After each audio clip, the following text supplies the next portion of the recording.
Un dos grandes obxectivos das administracións locais é reducir a factura da luz. En concellos como Vilagarcía tense avanzado moito nos últimos tempos na procura de eficiencia enerxética, pero o goberno local quere ir un paso máis alá. Acaba de contratar unha auditoría enerxética para promover o aforro, unha actuación dunha gran complexidade que por iso non pode ser asumida polo persoal municipal.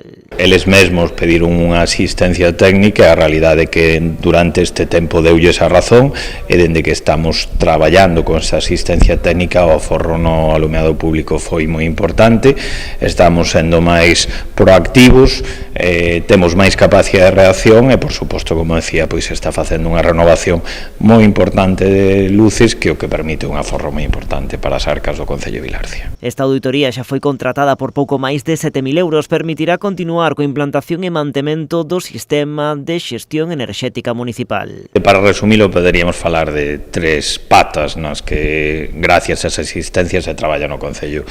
Por un lado, unha app de xestión interna que nos permite detectar máis rápido cales son calquera incidencia que exista no alumeado público e poder actuar. Segundo, tamén pois conseguir contratos máis ventaxosos e máis económicos para o Concello de Vilagarcía, porque tamén asumimos un coste importante alumeado público.